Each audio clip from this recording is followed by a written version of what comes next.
What time did you get home last night? I don't know, a little after 10. Oh, that's not bad. Yeah. I was wondering, is Kyle actually staying in the night in Atlantic City and he's going to surprise me on the podcast? But then when we were still set to record at 9:30, I was like, this seems unlikely.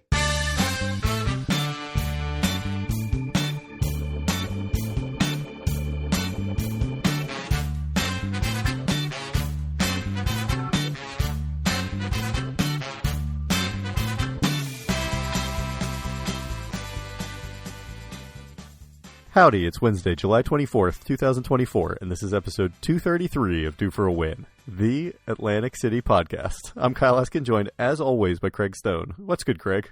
2 weeks after the last episode, it feels very fast after the last episode, I have to say. After having a month break? But next episode, who knows when that will be? Because I have a question. I think it'll be on time. On time? You have in the calendar that you'll be in Asia in 2 weeks. I'll be in Asia in like 3 days, I think. When are you getting back from Asia? It says the 7th. Yeah, that's 2 weeks from now. So, yeah, I'll probably get back either the 6th or the 7th. Okay. We can record like that Wednesday or Thursday. But then I'm gone 2 weeks after that, so it might make sense just to wait 3 weeks and then get back on the 2 week schedule anyway. Okay. I'm glad this made it into the episode. Absolutely incredible content. The most important thing in anyone's lives is like the schedule. I should really just add all our listeners to a Microsoft Teams account. And then it'll just be all in a big grid that everybody can see like what the recording schedule is and everything. And a whole like to-do list of stuff that we're not going to do. Just like in my real job. Whole to-do list in Microsoft Teams of stuff I'm not going to do. So you would love my Asia trip, Craig. So right now I've got my flight there booked. I've just booked yesterday a flight home. And by home, I mean to the United States. I don't actually have a flight booked home yet from Boston, which is where I'm coming back. I don't know what I'm doing out there. I have a flight booked to Taiwan, but not back. I don't have any hotels booked in Taiwan. So it's very up in the air, and I'm leaving on Saturday. So should be good. This way of traveling, like it's my absolute jam, and like I think you would die. No, I would lose my mind. I can't do this, especially a big trip like that. I would be canceling the trip right now. Questions, because I know we have some travel folks who listen to the podcast. Did you get some sort of crazy deal, and that's why you booked this flight? Do you have points expiring? What inspired you? No. It's something that I've wanted to do for a while, and there was a good opportunity for me to do it while the kids are in summer camp or whatever, and I'm doing it. Solo trip? Solo, by myself. Wow. How many nights are you going to be solo? This sounds unbelievable. I have a flight. It's actually a flight to Dallas on Saturday, and then I fly to Japan on Sunday. But I'm going to be gone Saturday to... Well, Tuesdays when I get back to Boston. I don't know if I'll get home like late Tuesday night or Wednesday during the day. Pure insanity. So it's going to be like 10 nights or something. Enjoy. Are you going to go to any casinos? I don't think there's casinos in Japan or Taiwan, so no, I don't think so. There may not be casinos in Japan. There's certainly pachinko though, right? But there is a shit ton of pachinko. Do I have to for the pod? You have to for me. Forget about... I had a pachinko machine growing up, being of Japanese descent, so we had one in the basement. That's awesome. I'm very fascinated by it because it looks just super boring, but I guess they would say the same thing about watching somebody play, Wonder Woman slots. So ours, at least, I haven't looked into pachinko at all. It was like a pinball machine, but without the paddles, so you just like shoot it and it goes somewhere. And pretty much, I think that's about right. You get some points. Yeah. Bring me back some weird anime merch. I could have used you, man. You have like 20 words of Japanese, which is 20 more words than me. Yeah. So. That's what my 820-something day streak has gotten me. Well, if I do go to Taiwan, which I don't know, it depends on the weather, by the way. That's the big thing. There's just, including like yesterday, I think, just tons of cyclones or whatever this time of year there. So in Taiwan? Yeah. Sounds not great. I mean, it's fine, but I just don't want to get stuck there when my flight leaves from Japan to go home. But yeah, I started doing Mandarin in Duolingo like a month ago, so I'll pretty much be fluent, I think, by a week from today. Yeah, I think so. I mean, that's my experience. Yeah. As I said, 800 plus days of Japanese in Duolingo, and I pretty much know the whole language, I think, at this point. Yeah. I can make like 5 Hanzi now. It'll be good. Sounds great. We have Always Once Never from a listener, which is the best kind of Always Once Never because it means less work for us. Yeah? I think it's a good one. It's from Lou D. His Always Once Never suggestion is AC trip length, but not a straightforward like 1 night, 2 night, 3 night kind of thing. It is 1 night, 2 nights in the same hotel, or 2 nights in different hotels. Which I think is more relevant to how we typically do Atlantic City trips. Like, when was the last time we ever did a 3-night Atlantic City trip? Has it happened? I don't even know. Not for a while. Certainly our trip review, I think, on episode 1, I think that was a 3-night Atlantic City trip. It's possible. There are a couple things about this in the always, once, never rules. Hmm? The always in this scenario obviously has to be always, except for the once more. Yeah, of course. We've done that a million times. One thing that I think you have to consider in this is if you pick either of the 2-night options as the always, do you think that that impacts the number of times per year that you get to go to AC? Yes. Yeah, I agree. I mean, for me personally, I could probably go 2 nights semi-regularly, but I think for you, it would be absolutely yes, and then, like, I would be going alone if I 2 nights, right? Yeah. So, in that case, you have to consider, like, whether or not you're willing to make that trade. It seems like for you, it's just a home run that you would pick always 1 night, and then once more, like, 2 nights. I don't see a big difference between the other 2 options. I don't know. Because the 2-night trip is just very enjoyable. Like, it feels like you've got a good amount of time. You're not sort of like rushing there and rushing back. The 24-hour trip is kind of rough. But you're going to Atlantic City twice a year then, which is admittedly like how much you're going to go this year anyway, even with 1-night trips being on option. That's true. That's a good point. I did a little research for this, which is that since COVID, I have been to Atlantic City 15 times since the casinos reopened after COVID. 2 of those were without you. So I think you've been 14 times because you definitely went at least once without me. With Dave and Taylor and Zach. Was that a 2-night trip? It was definitely Friday when we went up. I think we came home Sunday morning. Since COVID, I've been to AC 15 times. 8 of those were 2-nighters. More than half. 7 of them were 1-nighters. And in 3 of those 2-nighters, I've switched hotels. So in June 2022, I went from Ocean to Caesars.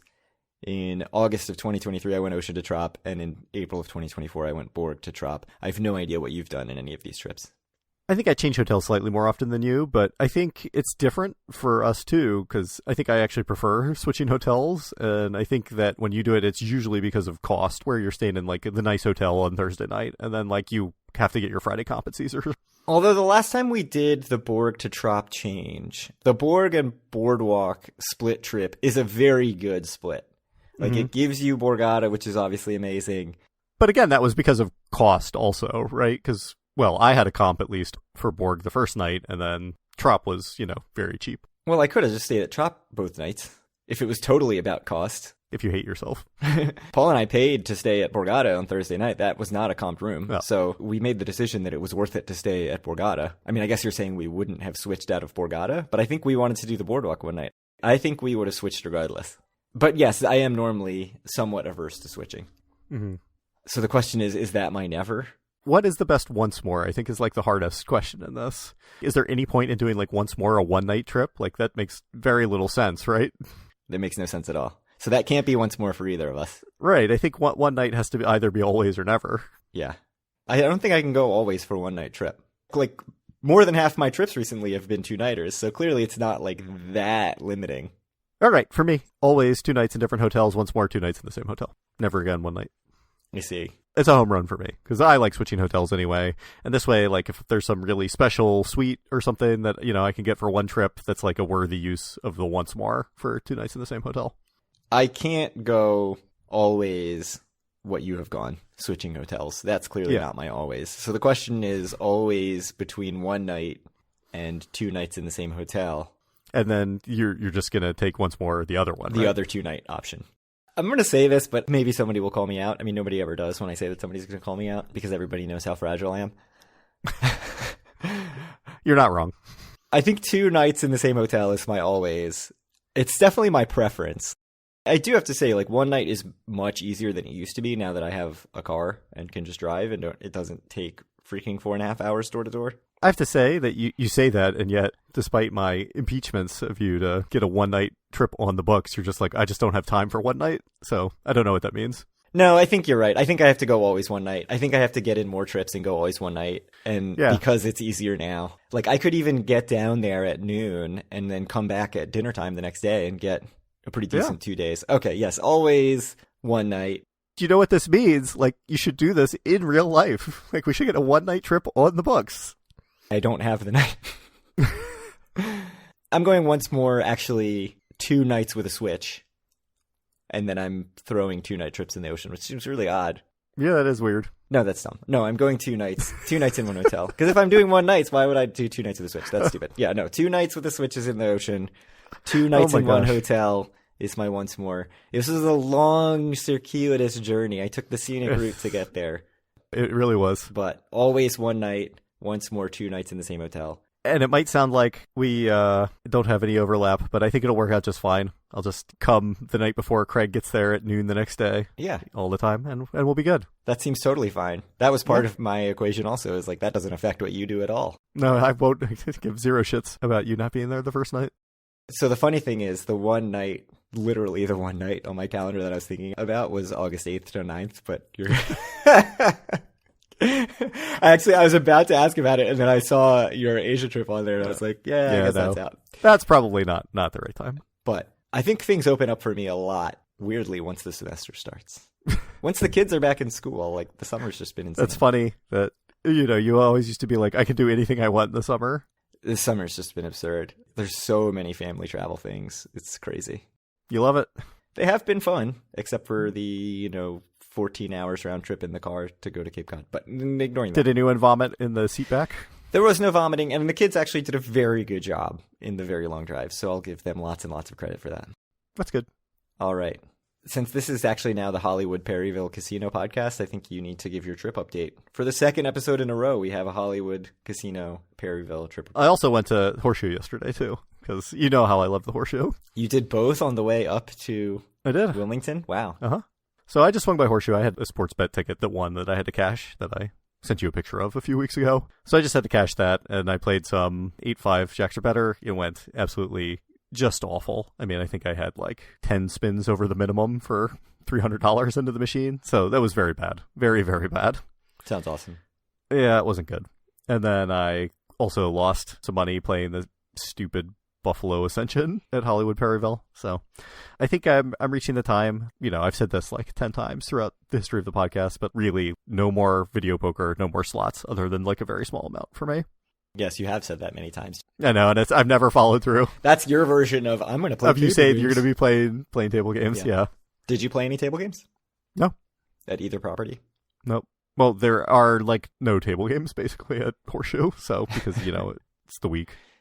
Literally, there may have been more tables open at Perryville than at Horseshoe. Wow. Horseshoe. What a bad casino. More like horseshit, am I right? So it's low-hanging fruit, but it's still funny. So you haven't been to Perryville in a while. Perryville, the limits were as you specified on a Tuesday afternoon. Yeah, it was $25 pie gal. A lot of other stuff was $15. I mean, there might have been like 4 card poker for 10 or something, but nothing too exciting. How'd you feel about your Hollywood Casino Perryville experience? Because as I said, I thought it was very cute. Disastrous, because the one Coke Freestyle machine that they have was out of order. Oh, that's the whole reason to go. It was like, if you would like a complimentary non-alcoholic beverage, please go to the bar. I was like, I am not going to the bar. Oh, I would have gone to the bar for spite. No. Yeah, that sucks. I would have gone to the bar and been like, I need a peach mellow yellow diet right now. Although I heard, I don't know if Diet Mellow Yellow is racist, but Diet Mountain Dew is certainly racist. I don't know if you heard about that. No, I haven't. Would you like to explain to me, or is it better this way? A joke that J.D. Vance made that fell completely flat at a rally. I don't get it. There's nothing to get. That's why the joke fell flat. I guess I'm just not at that level. Yeah, I don't know. You completely threw you railed the train. There's little hope of bringing it back onto the rails, so let's just skip the Hollywood Perryville. It's fine. Like I said, they have open tables. That's good. I just saw a Buffalo Ascension machine with 3,000 lines, and I was like, I guess I have to do this. And then I hated my life for the next hour while I was doing it. So, did you ever get the bonus? I got the Super Stampede, finally. Did it recover your losses? No, it didn't, because, it was like 6 or something, 7 Hyahs. You're familiar with the Buffalo Ascension? No. 6 or 7 Hyahs for, the people who know. And the fourth column just never got a buffalo. If the fourth column had but one buffalo, it would have been an absolutely monster win. So is Hyah wild? Yeah, Hyah is like where they make the buffaloes run again and they can change some of the tiles into buffaloes. Oh, okay. But the fourth column never got a buffalo. Terrible. It was very bad. So I was down, $150 there or whatever. Sucks. Would you stop at the Hollywood Casino Perryville again as you drive past it? I think it's a better option than the Horseshoe. So Yeah, I agree with that. probably. I'd rather spend time there. It's such an easy, 30-minute stop, too. It is. It's right off the highway. This was the first time I think that I've stopped going north. It's a little bit more inconvenient because you have to actually turn onto another road. If you're going south, you just go straight at the light from the exit and then straight back onto the highway going south. But There's a Royal Farms right over there. That's nice, too. I didn't go to the Royal Farms. You can get some chicken. What I actually did was stop at the rest stop 2 miles later and get Earl of Sandwich. This is the Kyle staple. It is. That's what I literally did yesterday. So, any other thoughts? Hollywood Casino, Horseshoe, Yeah, Hollywood Casino's fine. Horseshoe's slightly less than fine. Wilmington, Delaware. Wilmington's very nice, I think. I will stick with that being my opinion, which is what my opinion was going in. So it's above fine. It's good. We have very little bit of news. Yeah, you got feedback from your Yes. mini queries to Ocean, right? Yeah, I emailed them. I had Facebook messaged them. I did get a response to I filled out the form on the website. That's what I got a response to. Asking about the Michael Scholson restaurants, Pearl and Mary and Samuel's, that were supposed to open on the lobby level at Ocean. They emailed me back saying, the restaurant concepts for our lobby level will be changing. We are committed to collaborating with best-in-class partners to create memorable experiences for our guests. You may check our website often for any updates related to new restaurants coming soon. So, not a lot of detail there. If you read between the lines, confirmation that, that's not happening. Right, yes. Certainly confirmation that that's not happening. Hopefully it doesn't mean that those spaces will just stay vacant for a very long time, but my guess is that those spaces will just stay vacant for a very long time. Disappointing also because like I said in the last episode, I really liked Izakaya, so having more Michael Scholson restaurants since Izakaya closed would have been really nice. But not to be. The other big update, do you want to talk about it? I think you had sort of hinted at why this might be. Yeah, so the air show has indeed been, there was some chatter about it and rumors that it was canceled, and then people said it wasn't, but it is indeed officially canceled now. Basically, I think the problem sounds like the Blue Angels and the Thunderbirds don't like weekday shows, is the sense of it that I got from reading about it a few weeks ago at this point. And it seemed like there was never actually confirmation that either of them were booked for this time. So I don't know exactly what was happening. I don't know. I don't have much to say beyond that. It makes whoever is in charge of doing this look very bad. But you can say that about half the things that have been happening in the city. So yeah, I think maybe a month ago or a little more, there was a news that the air show was canceled. And then very quickly after that, they announced that it was uncanceled because some state agency, some obscure state agency was stepping in to fund it. And so it's okay, it's actually going to happen. And now, no, it's recanceled. So, it seems like it's that neither of those big acts, Thunderbirds or Blue Angels, would do it. And that those are the big draw. So without them, it's not as big an event. And so it's canceled. I'll link to the WPG Talk Radio article. Here's why the Atlantic City Air Show was canceled. Again, I will say that's very bad. It was quite good that this was something that was done midweek in the summer, because that's actually a time that, you can have a few more people in town, and that's great. I mean, I think if it has to be on a weekend, I would probably aim for maybe May or September if those are possibilities, and not I don't think it gets them much to do it in July or August during the summer on a weekend. So hopefully it comes back soon, but I don't have much faith in the state, whatever they're doing with Atlantic City right now. So agreed. We'll see. So then the other news is that apparently a few weeks ago, Angeloni's 2, which you may remember was closed because the owner retired, was bought by the owners of Tony's Baltimore Grill, and it has actually reopened, but not simply as Angeloni's 2. It is reopened as Angeloni's Club Madrid. And there's an article by Michael Klein in the Philadelphia Inquirer that talks all about the history of the space. Club Madrid was originally there in 1927. It actually moved from Philadelphia in the 20s after, I guess, too many raids because of alcohol policies. And then it moved to what became the Angeloni space in Atlantic City. And then in 1981, Albert Angeloni and his son Alan bought it, and it became Angeloni's 2. And then that closed, I can't remember, last year? Yeah, that sounds right. So now it's reopened, and apparently the owners of Tony's Baltimore Grill were going to just sort of touch it up and, I'll just read the quote. Julia Vane actually oversees the day-to-day operations. She said in the article that we plan to just do some retouching and give it another go as it used to be. But when we started doing our deep dive, we found out there was so much more history than we even could have imagined with this place. And so, I don't know, did you go look at the pictures? Yeah, I did. I read this article when it got linked to by Amy S. Rosenberg's excellent newsletter about the Jersey Shore. I thought it looked nice. Yeah, it's giving me a little bit of Super Frico vibes, not as crazy, but sort of, I've never been, interesting and it's more 20s themed, I guess, but it did strike me as very, very 20s themed. But a cool space and an interesting addition to Atlantic City. I definitely like to go. I know Italian food's not your absolute favorite, but I want to check it out. Yeah, I'd go. Its hours are 4 p.m. to midnight, Sunday, Monday, and Thursday, 4 p.m. to 2 a.m. Friday and Saturday. It's closed Tuesdays and Wednesdays. Something to check out. I didn't even hear that it had opened until this article came out, which is kind of surprising, especially with as active as Tony's Baltimore Grill is on social media. I'm surprised that it didn't come across any of my feeds, but maybe they posted about it and I was just away and didn't see it. So that's the news. We have one more thing. Got some data. Yes, everyone's favorite. I know. That's why the people are here. And June has ended, so we have both June and Q2. Yeah. So I can talk a little bit about June. It was basically completely flat from last year, but that was with this year being a 5-Saturday month. So that's not very good. No. See what I mean? Last year was just a normal 4-weekend month. It was technically up 1%. To the surprise of no one, the top three were Borgata at $64 million, Hard Rock at $48 million, and Ocean at $33 million. How it shook out was the same as it's been shaking out, with the exception of Borgata actually had a very good month year over year in a way that they haven't really before this yet this year. So that's good to see Borgata coming back. Hard Rock was up 12%, which has been kind of normal for them, I think. Yeah, they're having a very good year. Ocean was actually down 4%, which is surprising. Yeah, 2 out of 3 months now down year over year for them.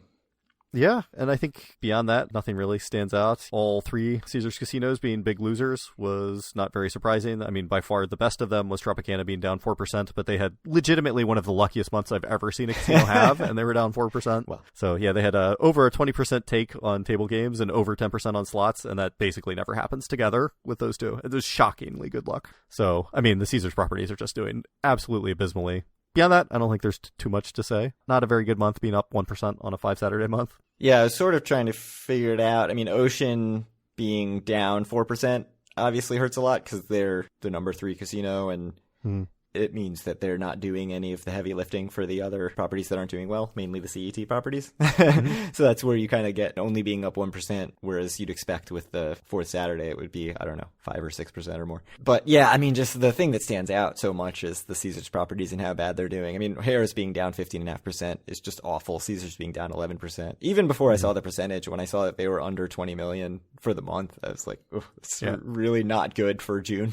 I do have to say Harrah's had a very bad, like an unlucky month too. So they probably should have been closer to like 18.5 million or 19 million or something like that, which is still down significantly from the 21 million they were at last year, but it shouldn't be down. I think all 3 Caesars properties probably should be down about 10%. Oh, okay. I mean, that's less bad, but still it's very bad. They're definitely sort of dragging everything. Right. In a way that's pretty bad. But we've talked about this just about every month, so not much has changed. Nope. What about Q2, since that's done? Just looking at it now, no huge surprise. Borgata was up slightly, 2%, and then Hard Rock was up over 15%, which is also not a surprise. Beyond that, Golden Nugget is the only other casino that was up, and they were only up 3%. And then Bally's and Resorts were completely flat, essentially, and the 3 Caesars properties were down between 7 and 15%. Yeah, I mean, it's very similar to the story with June. Harrah's down 15, Caesars down almost 11, Tropicana down 6.7. Ocean being down 5% is surprising, too. It is really surprising. I think that's the big thing. I mean, as a whole, the quarter was down a 20th of a percent, not half a percent, yes. 0.05% from Q2 of 2023. So that's fine. I mean, pretty flat. But Ocean being down 4.5%, they've been on such an ascension, right? A Buffalo ascension. Indeed. We said, they had sort of that blip in April, right, where they were down. And then May, they bounced back, and it says, okay, well, that was just 1 month. They've been so steadily increasing. And then to have another down month and actually have their whole quarter be down 4.5% is pretty surprising. And now the story kind of seems to me that Hard Rock is this huge gainer, which I wouldn't have thought that they would have had that much room to grow from where they're at. But, I mean, it's a big property. It is a big property, yeah. So yeah, up 15% for Hard Rock's really good. Down 4.5% for Ocean's not great. Are you concerned at all for Ocean, or do you feel like this was just sort of coming with how long they've been up? I think it was maybe a little bit luck-based too, but we'll see what happens. I would expect them to go back to being up year over year in Q3. I'd be surprised if they weren't. I'd be willing to make that bet with you if you want to, but I'm not concerned, no. They had that 15.5% loss in April, right. Down 15.5% from the previous year. That was really bad luck, so... Well, we don't know if it was bad luck. I think we were speculating that it was when they had to change the whatever, and they closed the casino for a while, and a while being like 12 hours or whatever, but it's never good to close the casino. Everybody's mad about the comp expiration, and Ocean will never recover. That's my takeaway. I think they'll be up quarter over quarter in Q3. Yeah, I expect you're right. Okay. So it sounds like neither of us are terribly concerned. No, I think Ocean's still long-term a success story. Like for Atlantic City, the fact that they've been able to make those gains over the long term. So Ocean and Hard Rock both doing well. Borgata obviously doing well. 6 of the 9 casinos down in Q2 is not great. It's not great. I mean, 2 of them are flat, right? Valleys and resorts are totally flat. Yeah, I mean, if you're down less than 1%, like whatever. At some point, it's just, in the right. whatever margin of... It was just the Ocean with whatever happened there that I don't think is, like, they're going to be sustainably down. And then the 3 Caesars properties, which seem like they're just on a downward spiral, but that's just how it is. I don't know. So we both agree Q3 will be the single biggest quarter in the history of Atlantic City. No, I do not agree with that, but... Remember when Atlantic City was bringing in like $5 billion a year in gambling revenue? Yes. It's something. All right. Any other thoughts on data? No. Snappiest episode of all time? Yeah, it was a short one, I have to say. I don't think it will be the shortest episode ever, but it was short. No, it was good. And there was so much rambling by me in the Always Once Never. I think that, yeah, well, not the Always Once, there was, but also the Asia stuff I think could be cut significantly. No. So everybody needs to know all about all of that. Yeah. Especially because of how concrete your plans are. Anyway, if you want to reach out to us, and by us I mean Craig or any of our listeners, you can do so at our Facebook group, facebook.com/group/DoForWin. Find all of our great content at DoForWin.com. Reach out to Craig on Twitter at DoForWin or me at Kyle Askin, and send Craig questions to DoForWin@gmail.com, and we will answer them on air. Maybe. How's our inbox? We do have an email about the history of Tony's Baltimore Grill. Ooh. So we can talk about that at some point. All right. So you officially think it's going to be 3 weeks for us to get back together? It depends. If you're actually back on Wednesday early enough to record, we might be able to do that, but we'll see. It's up to you. I mean, if you're going to be missing that last week of August anyway, maybe we can just do it on the 12th and go on with our lives. Yes, I will be away that last week of August. Yeah, let's just do it on the 12th. Sounds good. Let's aim for it. So we'll see you in 3 weeks. Yeah. 2.5 weeks. Well, it depends when it's posted. It'll be posted Friday. I know your business. It'll be posted Friday. I think every episode I just assume is going to come out on Friday no matter when we record during the week. So I think the last few have come out on Thursday. Oh, that's very good. Very efficient. Yep. All right. Well, thank you guys very much for listening, and we'll talk to you all in a few weeks.